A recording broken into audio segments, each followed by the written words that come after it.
لو أنزلنا هذا القرآن على جبل لرأيته خاشعا متصدعا من خشية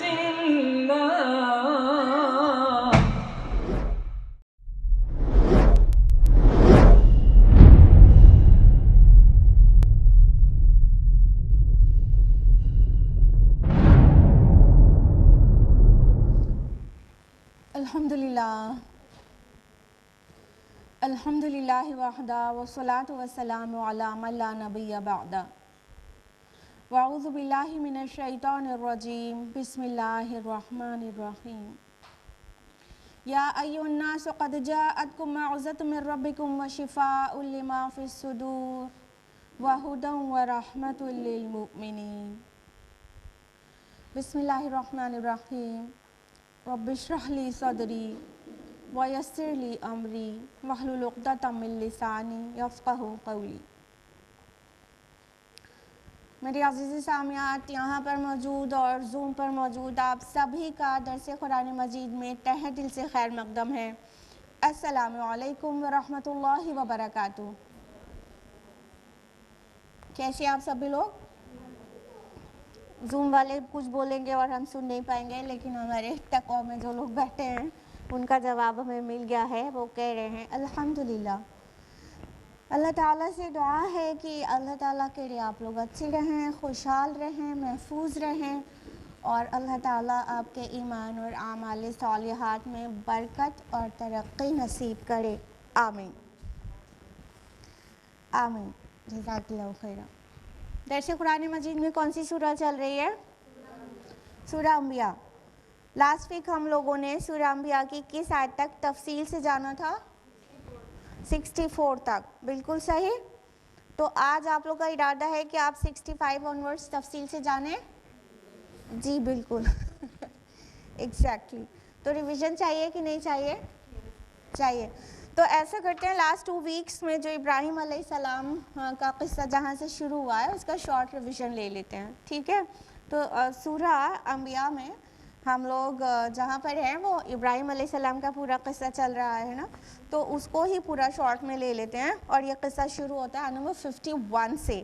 تو اللہ تعالیٰ نے ابراہیم علیہ السلام کا ذکر کیا اور ان کے والد اور ان کی قوم کا ذکر کیا کہ وہ لوگ تو مورتیوں کی پوجا کرتے تھے اور اسی پہ جم کر بیٹھے رہتے تھے، اعتکاف کرتے تھے.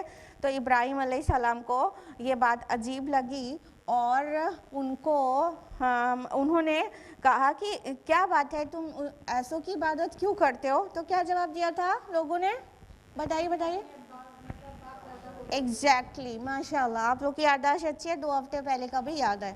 انہوں نے کیا جواب دیا؟ قالوا، انہوں نے کہا وجدنا آباءنا لہا عابدین. ریزن کچھ بھی نہیں تھا سوائے اس کے کہ ہم نے اپنے آباء و اجداد کو یہی کرتے ہوئے پایا. پھر ہم نے آپ کو اس سے بہت ساری مثالیں دی تھی، وہ بھی یاد ہوگا. تو ابراہیم علیہ السلام نے کہا کہ مطلب تمہارے آباء و اجداد کھلی گمراہی میں تھے، تو ان لوگوں کو بلیو نہیں ہوا. یعنی جب وہ توحید کی بات کر رہے تھے تو بلیو نہیں ہو رہا تھا. کہتے کیا تم مذاق کر رہے ہو؟ یعنی ایک اللہ کا جو کانسیپٹ ہے ان کو مذاق لگ رہا تھا، اور کیونکہ توحید اتنی بری طرح سے کھو چکی تھی اس سوسائٹی میں. پھر کیا ہوا کہ انہوں نے واضح کیا کہ نہیں، میں اپنی طرف سے کوئی بات ہی نہیں کر رہا ہوں، میں تو اس خالق کائنات کے بارے میں آپ سے بات کر رہا ہوں، اور میں خود اس بات کا گواہ ہوں کہ وہ ایک ہی ہے، اور میرے غور و فکر کے بعد اللہ وجل بصیرت یہ بات کہی ہے. اس کے علاوہ اب جب وہ ان کو سمجھ میں تو کچھ آیا نہیں ان کی قوم کو، تو ابراہیم علیہ السلام کو لٹل بٹ اینگر میں انہوں نے کہا تو اللہ کی قسم میں تمہارے معبودوں کے ساتھ ایسی چال چلوں گا نا کہ تم بس یہاں سے چلے جاؤ. یہ بہت دبی زبان انہوں نے کہا تھا، لیکن ہو سکتا ہے کہ کسی نے سن لیا ہو، لیکن زیر لب ہی کہا تھا. تو پھر کیا ہوا جب وہ لوگ چلے گئے، آپ کو پتہ ہے کوئی ان کا فیسٹ ہوتا تھا یا کوئی میلہ لگتا تھا جس میں پوری کی پوری قوم چلی جاتی تھی اوپن گراؤنڈ میں. تو وہاں سب لوگ چلے گئے تھے، مندر کے پجاری بھی، سب لوگ بھی. تو پھر ابراہیم علیہ السلام نے کیا کیا، آپ لوگ بتائیے.